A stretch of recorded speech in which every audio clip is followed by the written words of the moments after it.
Well, hello, everybody. Welcome to another installment of Show to Be with Mike G, the show of life, the show of Oaxaca, the show of caring and sharing, family, traditions handed down, and so much more.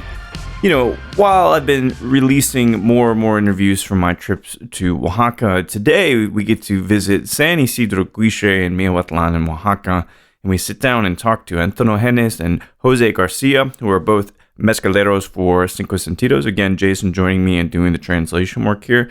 A beautiful place. It's different than when I was interviewing Alberto in a previous episode. The family is great, and we spent the whole day together sipping mezcal, selecting batches of mezcal as well. And we really started to, there's a moment, and this was the moment I think is really turning for me, is my Spanish now is better than it was then, but Jose, who had spent some time in the States, it seemed like he was like a little trepidatious about me and me being there. But as we kept drinking mezcal and we kept hanging out and talking, we started to understand each other better. He was trying to speak English and I was trying to speak Spanish. That tells you everything. So without further ado, I hope you enjoyed this great chat with Antenogenes and Jose Garcia of San Isidro Guishe.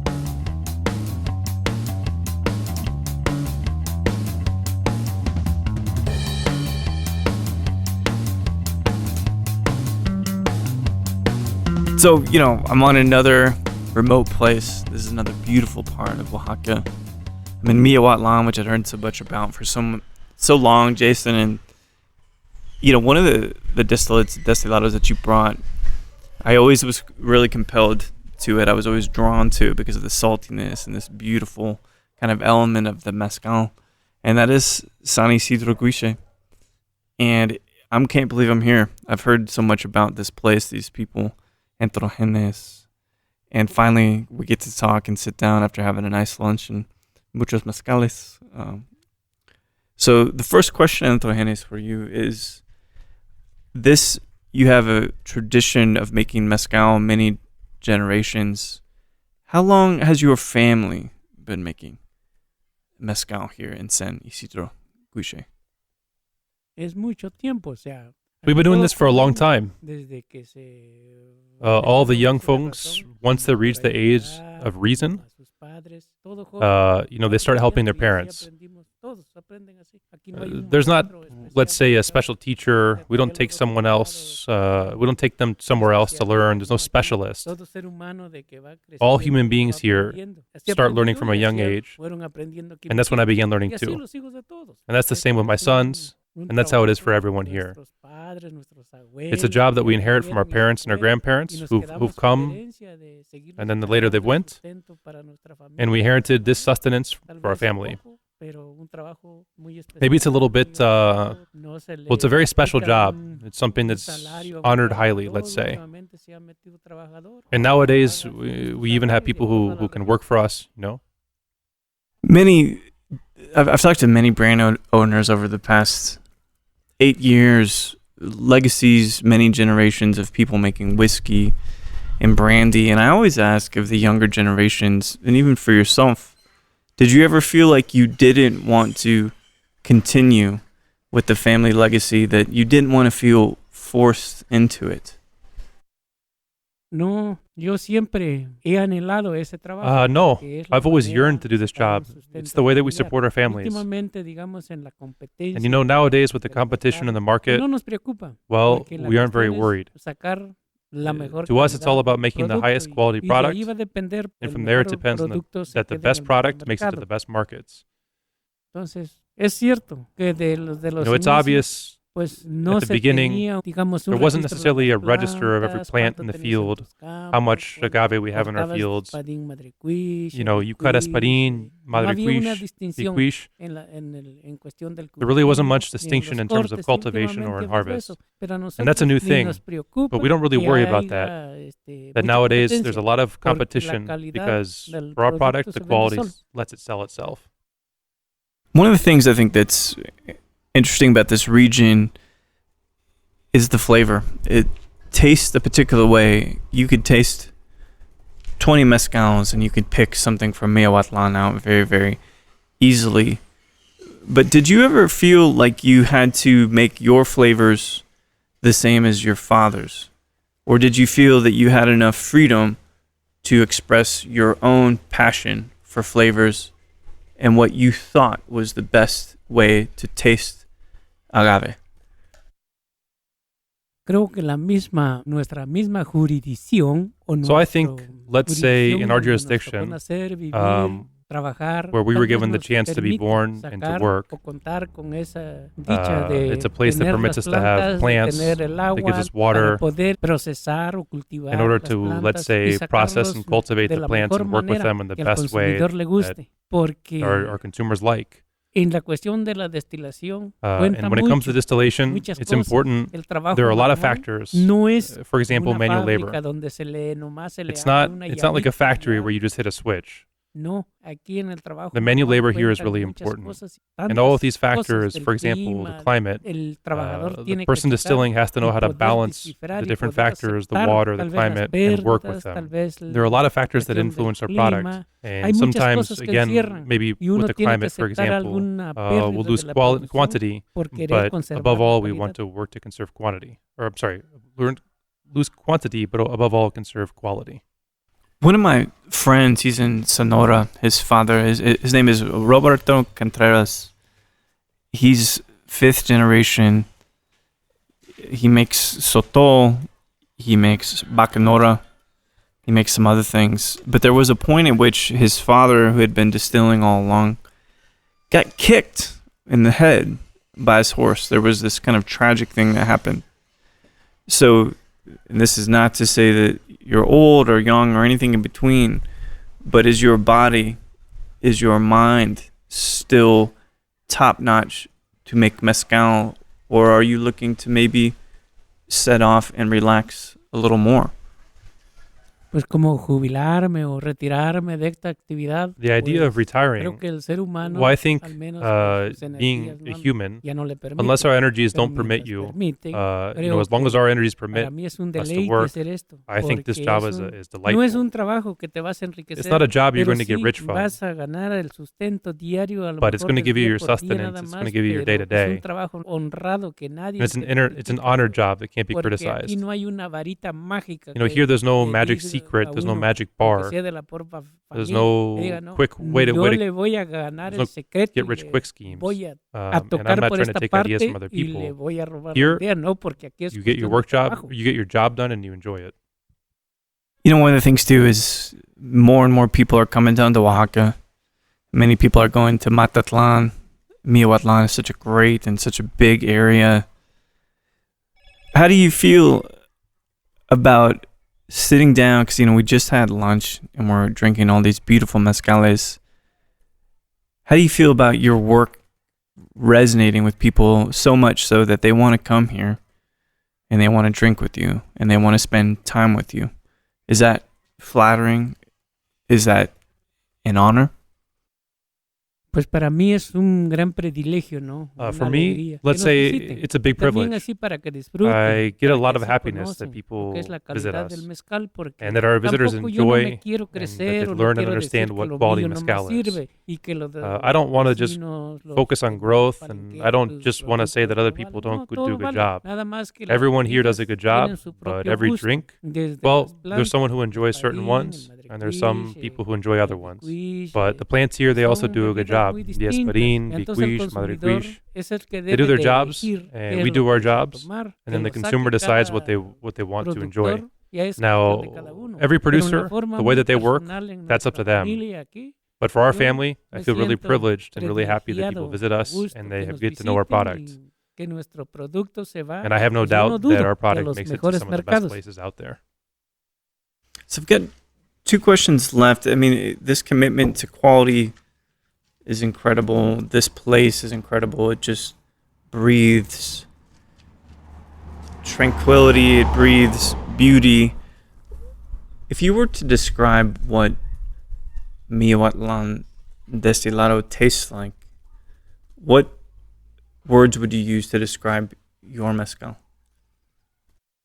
Pues los sabores de mi mezcal. The flavors, of our mezcal, and really everyone's mezcal in this region, in some sense they have the same characteristics, but it's all about how each producer works with them. In this region, the way that we distill, as they say, un rango de graduación. Let's say we have a range of ABV. A mí me agrada deleitar o tomar una copita. I find delightful. Siento I really like them. A mí me gusta, pues le debe I like the way a that I feel Pero en eso, when I drink them, digamos, and I really hope una that everyone likes them o the en way una that I forma like them. muy libre de hacerlo. But we're in a region where everyone has the right to work como the way le that they like to plazca, work como es su gusto and do the things the way they like to do. Nuestra forma o nuestra But here we do calidad, things the way we así like nos to do gusta a them, nosotros and aquí, we like to. y así lo We hacemos, feel like y most people like the way that things. que a la mayor parte We feel that most people agrada. like the way that we do things too. I think, with such a history in the family of making mezcal, but a long career of making mezcal as well. But, I've only spent just a little bit of time with you, and I can tell you're fun. I can tell you're funny. And I think that you've had an impact on the people around you. But I asked, and this last question is, what would you, as you retire, as you relax more, as you grow older, what would you like to be most remembered for? En el sentido de que mantener, in the digamos, sense la that calidad del producto, maybe keeping the quality of como our esto product. viene de generación, Let's say that it comes para from mí one que no generation to the terminar, next, sino que and for me, aquí, I wish digamos, that en la that would familia, never end, porque that this en quality otra continues in our familia, no se family. puede uno meter Because in other families, en una we can't get manera involved. Como para pensarlo, But let's say that desearlo, in some way, que se siguiera to think about manteniendo it, la misma calidad I desire that a the través de los quality tiempos, passes porque on from one no es generation fácil to the next. mantener la calidad. Because it's not easy Yo to lo keep decía en un this level of quality. paso a pasito, And I've been debemos saying it de and thinking about it ir since the beginning. también Step by step, descubriendo, we need to discover no and llegando understand a la that we don't necessarily tentación need del to poder, be influenced by the digamos, temptation of dinero, power, porque ahí es money, donde el trabajador pierde su because forma those things de make you lose your pensar, por principles. querer All of a avanzar, sudden, you're adulterating your producir. spirit, Con lo que you're yo estoy harvesting diciendo, unripe créame que plant. quede todavía el 70% de las But to say virtudes the de este truth, trabajo there's es about 70% of the ocultas que yo no virtues lo of this puedo job decir, are pero hard to el understand. deseo They're es kind of que occult. la calidad To se me, it's all mantenga, about y así keeping the no quality up, importa la and it really doesn't competencia matter que about the venga detrás de competition that's nosotros. coming for us.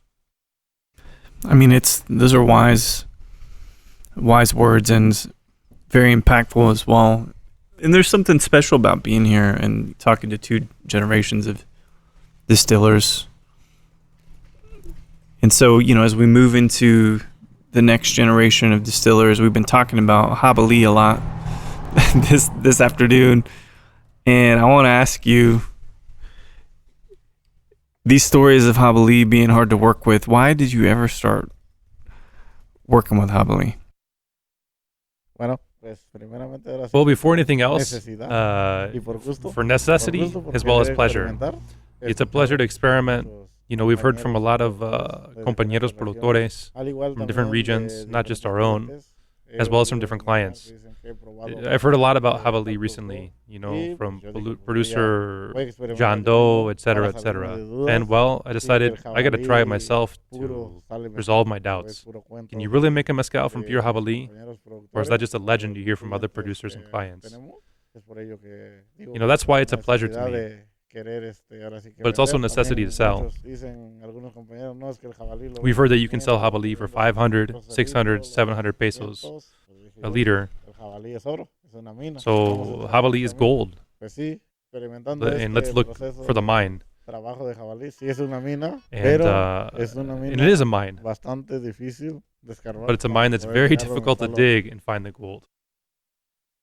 All the stories of the foam and stuff, and even we're both pulling out pictures of foam, and I mean you win, you got more foam. I saw it, but one of the things, because I'm sitting at this table and observing, and you feel like such an entertaining guy. that you can charm a table. And with this brand, working with Jason, working with the other distillates you make, I think that they're exported. Do you take on that role of being the educator? Do you take on that role of being the brand advocate too, being in front of crowds and talking about your product? So practically what I do is I just share my experiences. These aren't stories, they're realities. And so everything I talked about the foam, it's not a story, it's the real deal. That's why all this crazy foam, it's why we call it Mezcal Loco. And even though it sounds funny, it's real, it's what happened with us. And I like to share these experiences with other producers, with our clients. Perhaps in this case, Jason or Benjamin of the brand Camino del Pensador. I like to tell people what happens in every step of the process. To me, it's satisfying. And in this process, sometimes we come out on top, and sometimes we lose a bit of yield in the process. But at the end of the day, we have to have fun. We have to enjoy it, and then we have to share our stories. Some people might get upset about maybe getting a low yield sometimes. But for me, at this age, the important thing for me is to learn and to continue to learn. Talking about expectations and another question to your father, do you feel any pressure to follow in his footsteps to make mezcal like he makes it? Or do you feel the freedom to do it in the way that you feel that you can and will do it? Well, practically, not just me, but for the generations that are coming too. We have to follow the steps that have been set for us. I follow my father's steps. He followed the steps of his father. My grandfather followed the steps of his father. It's from one generation to the next. And that's the way that it is. It means that every person follows the steps of those before them. So I too want to follow those steps, and I want to make mezcal identical in quality in the way that this house has always made it. Yeah, and I think that that's what we all kind of strive to do, is to make things that are just as good as the producers before us, whether they're our fathers or our families. But Jason and I were talking, in the drive up here, and mezcal is growing in popularity so massively. And we discussed sustainability, many things that concern us about the growth of the category. And everything we tried on the table today is incredible quality and just beautiful portrayal of the agave. But when more and more people might be asking you for mezcal, do you worry that you someday won't be able to make it the same way that you did for years?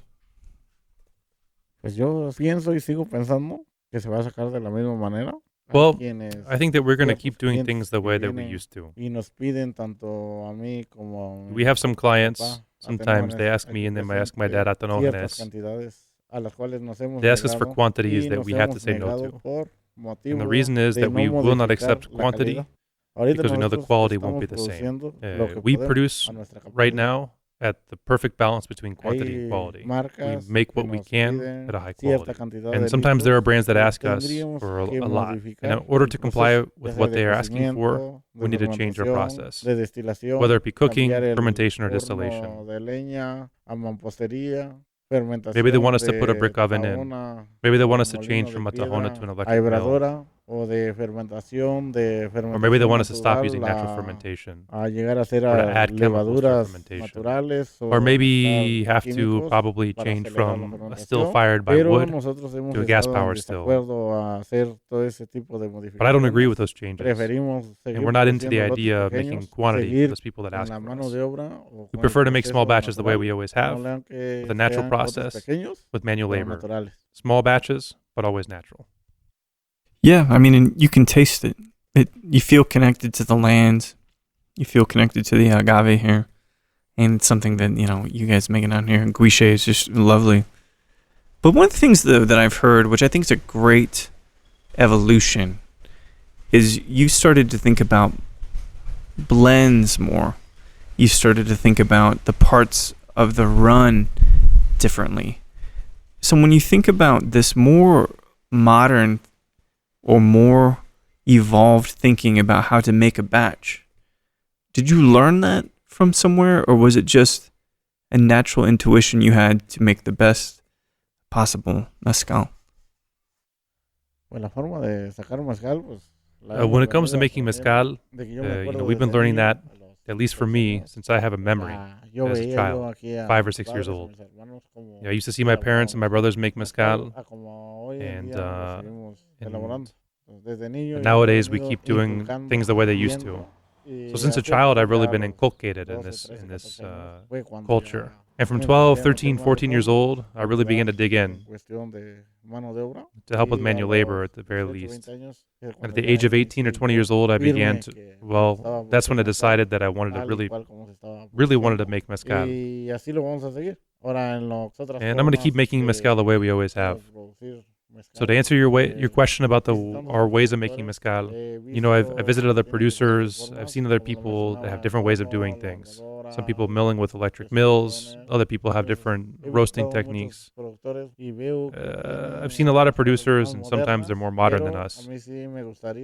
But to me, I'd prefer to do things the way we've always been doing them. Tradition is a very, very good thing. And I remember going to France, talking about cognac with someone who makes it out there, and I suggested using a different barrel type, for instance, and they looked at me and they said, "You must be American, because we make things traditionally." So knowing what tradition is, knowing what your commitment to this beautiful process is, does it ever limit you to experiment and innovate with other products? Making mezcal differently, making a destilado de frutas, perhaps. Well,